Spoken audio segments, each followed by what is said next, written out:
गुजरी थी। इस दावे को दावा उम्र 58। इमाम महदी मौऊद अलैहिस्सलाम की उस वक्त उम्र 58 साल थी और वो 905 हिजरी थी। इस दावे को दावा मौक़िदा के नाम से याद करते हैं। इस दावे के बाद इमाम महदी मौऊद अलैहिस्सलाम की हयात 5 साल तक रही, जैसा कि रसूल सल्लल्लाहु अलैहि वसल्लम ने फरमाया था, महदी बाज़ोर महदियत 5 साल जिंदा रहेगा। आगे के वाक़यात आपके जालोर, जैसलमेर और नागौर के वाक़यात सुनाने की सादत हासिल कर रहे हैं। बड़ली से रवाना होकर इमाम महदी मौऊद अलैहिस्सलाम और सहाबा जालोर पहुँचे और वहाँ 4 महीने क़याम फरमाया और वहाँ पर भी मज़हबियत की तबलीग की।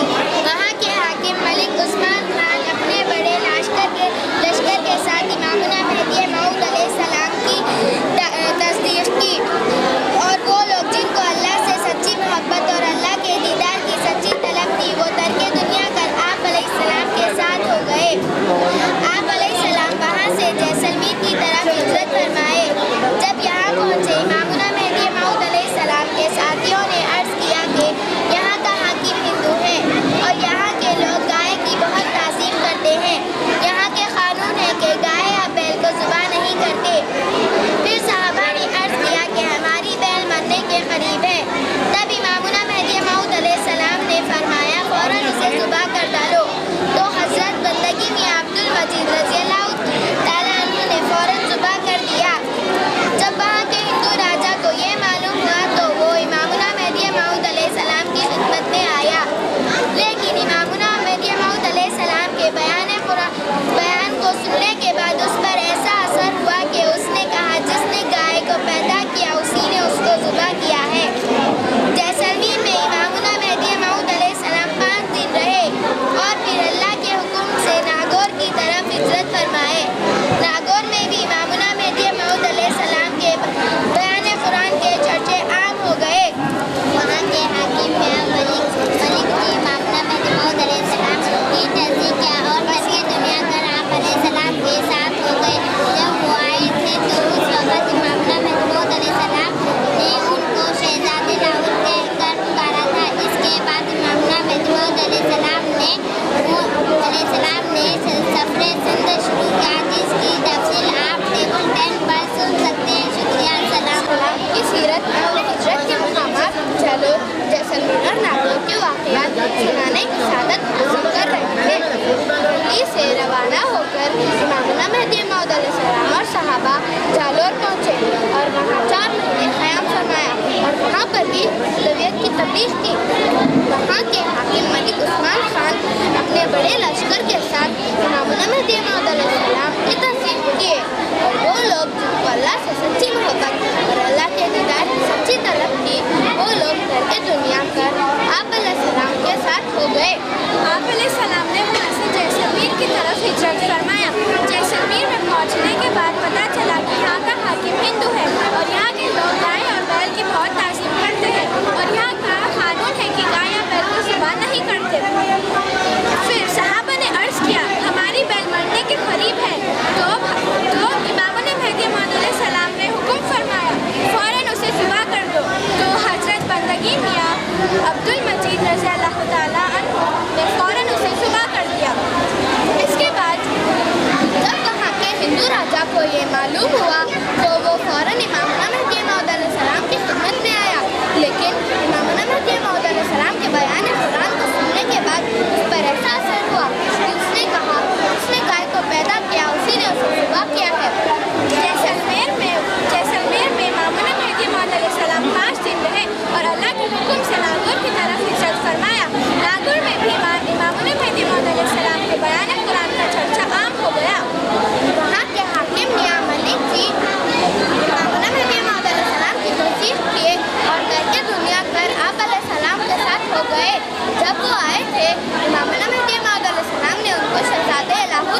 कोई नुकसान नहीं पहुंचाया था।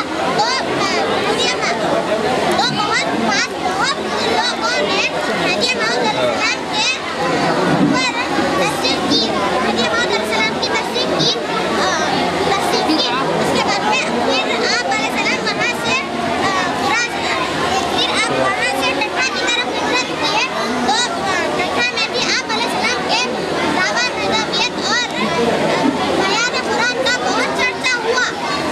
ये खबर सारे सिंध के इलाके में फैल गई तो वहाँ के उल्मा आप अलैहिस्सलाम के कत्ल करने के इरादे करने लगे, लेकिन वहाँ के बादशाह ने ऐसा करने से मना कर दिया और आप अलैहिस्सलाम को अपना मुल्क छोड़ के ले जाने को कहा। नदी पार करने के लिए किश्तियों का इंतज़ाम किया। किश्ती चलाने वाले को ये नसीहत की कि वो बीच नदी में मेहदी माऊद अलैहिस्सलाम को काफिले को डुबो दे। इसी इरादे से वो निकले। बीच नदी पार आकर मेहदी माऊद अलैहिस्सलाम कश्ती चलाने वाले कश्ती को बीच रास्ते में छोड़कर फरार इख्तियार की, लेकिन अल्लाह ताला के करम से मेहदी माऊद अलैहिस्सलाम किनारे तक पहुंच गए। फिर आप वहां से खुरासान के लिए रवाना हुए। दुआ करते हैं कि मौला तुझे तेरे नबियों, शहीदों और सिद्दीक़ों और सालिहीन का वास्ता हमें सोबत सिद्दीक़ीन में रहने की तौफीक अता फरमा। मौला तुझे तेरे नबियों, मौला तुझे उनका वास्ता जिनके पैरों में तेरे रास्ते पर चलते चलते छाले पड़ गए थे, जिन्होंने पत्ते को मुंह तक नहीं लगाया,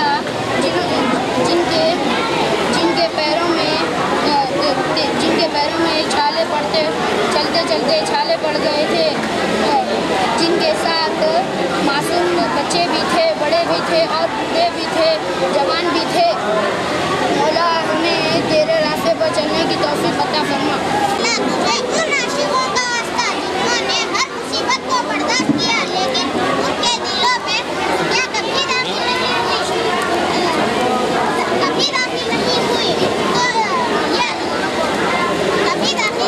हुई।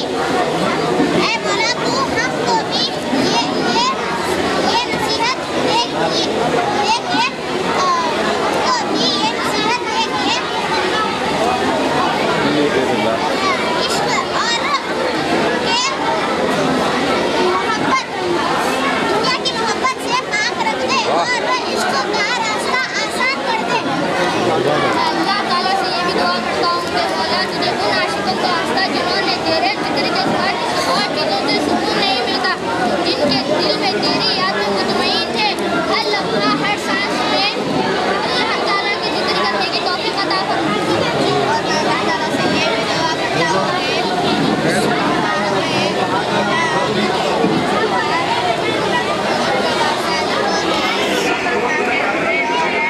कि मामला मेहदी मौत का वो हिस्सा पेश करने जा रहे हैं जो सफ़र खुरासान के नाम से मशहूर है और इसी के हिजरत का मुकाम कंधार में सुंदर होगा।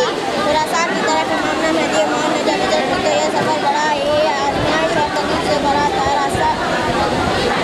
रास्ता बड़ा मुश्किल था। चलते चलते अल्लाह वालों के पैर में छाले आ गए। ये सफ़र जारी रहा।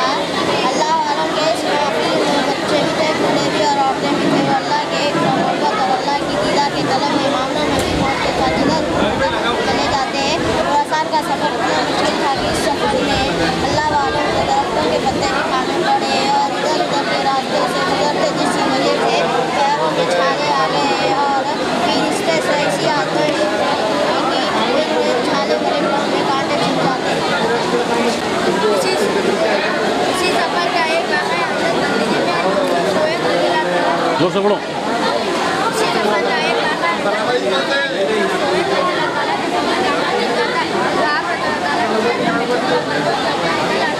ऐसे हालात में अल्लाह ताला की